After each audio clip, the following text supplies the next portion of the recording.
Dear students, आज हम पढ़ेंगे आर्टिकल्स के बारे में।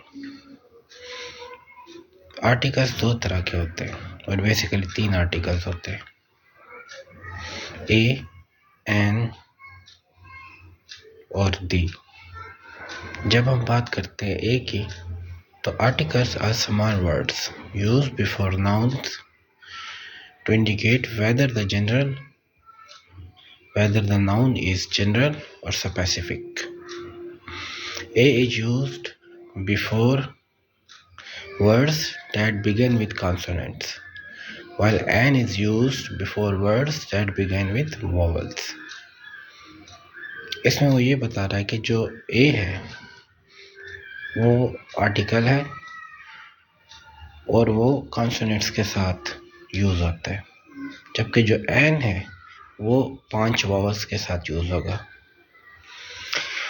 जिस वर्ड के स्टार्ट में कॉन्सोनेंट हो वहाँ पे ए यूज़ करेंगे और जिस वर्ड के स्टार्ट में वॉवल हो एन यूज़ करेंगे। ये आर्टिकल्स हैं क्या ए और एन? ये स्मॉल वर्ड्स होते हैं जो किसी भी नाउन से पहले इस्तेमाल होते हैं।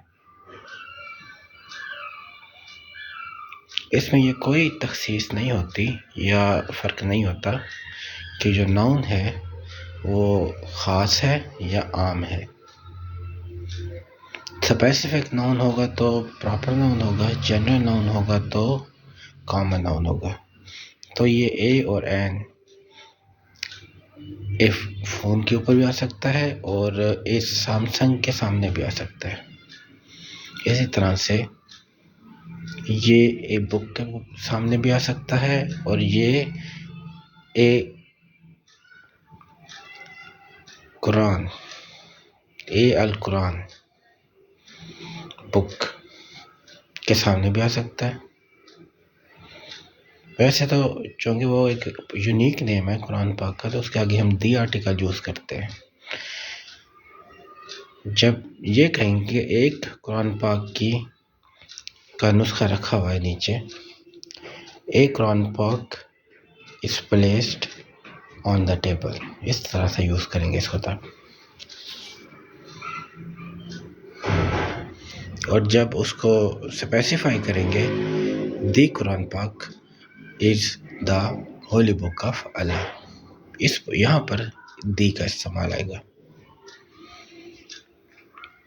जब हम जहन में एक चीज़ की पिक्चर बना रहे हैं किसी दूसरे दिमाग में, तो वहाँ पे दी वर्ड यूज़ होगा। वो जब कहते हैं कि बहुत सारे कुरान पाक के नुस्खे रखे थे, उनमें से एक नुस्खा उठा के हमने टेबल के ऊपर रख दिया, ए Quran Pak is placed on A table, देखिए एक कुरान पाक एक मेज़ के ऊपर रख दिया गया है। एक कुरान पाक का नुस्खा। The Quran Pak is pious book of Muslims and it is a divine book. तो इस केस में दी कुरान पाक लगाएंगे।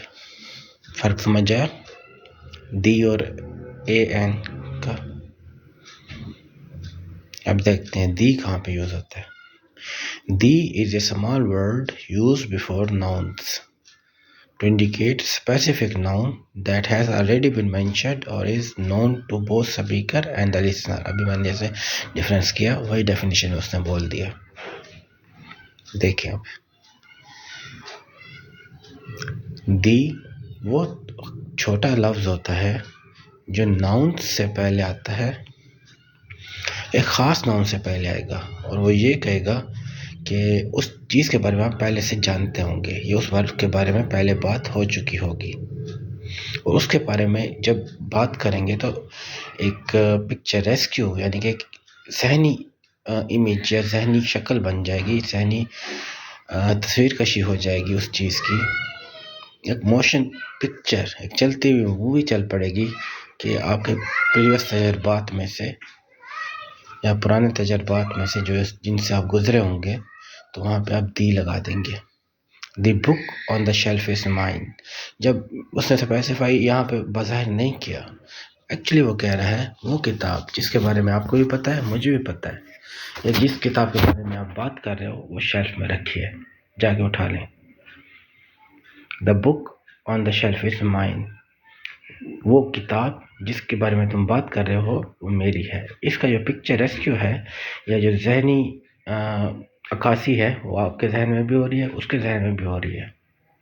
ये बिल्कुल ऐसे ही है जैसे किसी न्यूज़पेपर में आप अलामती तौर पे कुछ लिखते हो, अलामती तौर पे आप इशारात देते हो, लेकिन उसका जो मंजर कशी होती है वो इसके जहन में और उसके जहन में पहले से मौजूद होती है। आप इशारों से बात कन्वे कर देते हो, सामने वाला इसे डिकोड करता है और उसको भी समझ आ जाता है कि आप क्या कह रहे हो, आपको भी पता होता है कि आप क्या कह रहे हो, लेकिन बीच के जिस प्रोसेस से वो चीज़ गुजर रही होती है, जिनसे ये चीज़ पर्दा में रखना मकसूद होती है, उनको समझ नहीं आती और आपका मकसद भी पूरा हो जाता है। तो ये थोड़ा हटके था, टॉपिक से हटके हैं हम। तो दी वहाँ पे यूज़ होंगे जिसके बारे में आपको भी पता है, जिससे बात कर रहे हैं उसको भी पता है, लेकिन ये स्पेसिफिक नाउन के साथ यूज़ होगा हमेशा, या उस चीज़ के बारे में जिसके बारे में आप बात की और उसको पता था।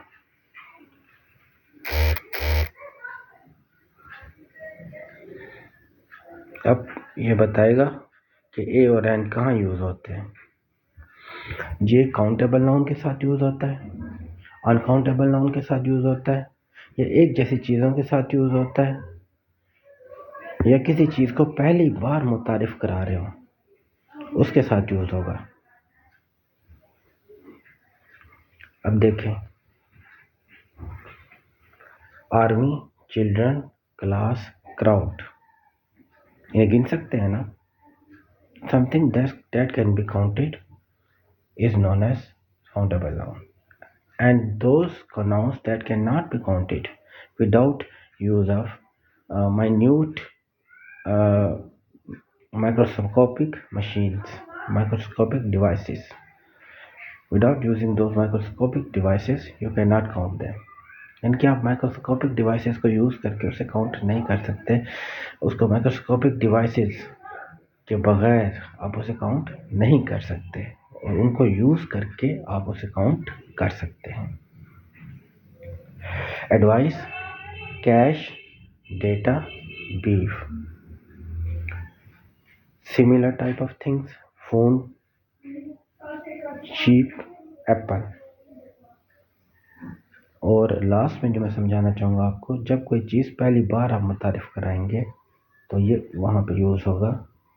I saw a movie last night, यानी कि आप बता रहे हैं कि मैं फलानी चीज़ कल रात को देख के आया हूँ, एक नई मूवी देख के आया हूँ। जबकि जो आर्टिकल दी है वो कंट्री नेम्स के साथ, रिवर या ओशन यानी कि समंदरों और दरियाओं के नामों के साथ, कंट्रीज़ में आ जाएगा पाकिस्तान, चाइना, ईरान, इराक, लबनान, कतर, ओमान, उर्दन, या वेस्टर्न कंट्रीज़ की तरफ जाते हैं तो यूरोप में इंग्लैंड और आयरलैंड, स्कॉटलैंड, आगे हैं तो फ्रांस, इटली, जर्मनी, जापान, ये तमाम कंट्रीज़ होती हैं, ये तमाम कंट्रीज़ के नेम हैं। इस तरह रिवर और ओशन की बात करें तो दरिया नील है, दरिया चुनाब है, दरिया झेलम है,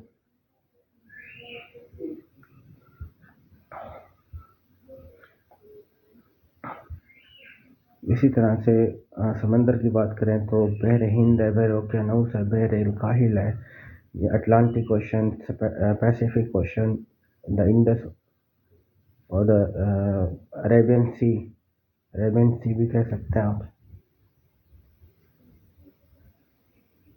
अरेबियन सी की एक एग्जाम्पल है इसमें।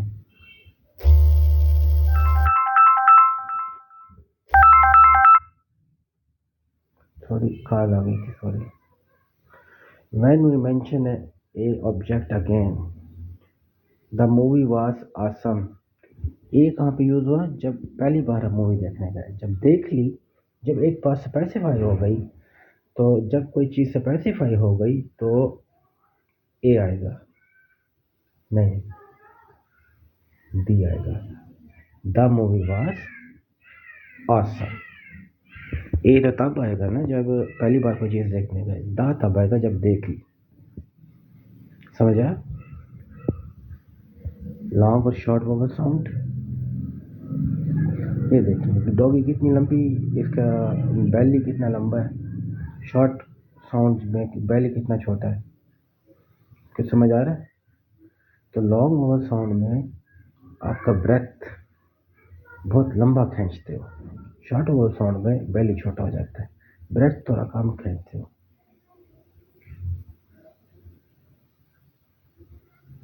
थोड़ी सी एग्जांपल है, इन्हें बस देखते जाएं, इंशाल्लाह आप जब भी पढ़ेंगे आपको लॉन्ग वोवल साउंड और शॉर्ट वोवल साउंड समझ आ जाएंगे। ए का शॉर्ट वोवल साउंड है ab, apt, fab, tab, tab. E का red, med, led, fed, sled. I का rid, mid, lid, id, kid. O का cod, rod, god, bod, pod. U का sub, tub, pub, tub, dub. जबकि long vowel sound में काफ़ी ज़्यादा example है, तो मैं सिर्फ 3 या 4 एग्जांपल्स इनकी सबकी करके एक करके दूंगा। Baby, cake, rain, day. Be, eve, meet, beach. ये ई का था और जो फॉर्मल मैंने यूज़ किया वो ए का था। अब आई का silent, shine, pie, light. Go, phone, toe, boot. Music, mute, rescue, flute, फ्यूट। तो इन तमाम में जो कॉन्सोनेंट्स थे, आई मीन जो वोवल्स थे, करेक्शन, जो तमाम मैंने वोवल्स यूज़ किए, इन तमाम में आप देख सकते हैं कि मैंने कहीं पर भी समान ब्रेथ नहीं लिया, मुझे वर्ड को थोड़ा खींचना पड़ा है। Baby, cake, rain, day. कहीं पर भी मैंने छोटा ब्रेथ लिया होता तो प्रॉब्लम हो जाती है। ओके, तो आज के लिए इतना ही। तो मेरा नेक्स्ट लेक्चर होगा कंपाउंड वर्ड्स पे, फिर प्लूरल कैसे बनाते हैं वो प्लूरल, फिर इरेगुलर प्लूरल्स और रेगुलर प्लूरल्स में स्टार्ट। तो तब तक वेट करिए जब तक मेरा नया लेक्चर आता है। Mohammad Ayaz at your service. तो स्टूडेंट्स, आपने इसको कितना लाइक किया, तो आप बेल आइकॉन पर क्लिक करके सब्सक्राइब करें मेरे चैनल को और ज़्यादा से ज़्यादा मेरी वीडियो से इस्तेफादा हासिल करें। मैंने आसान लफ्ज़ अल्फाज में आपको समझा दिए।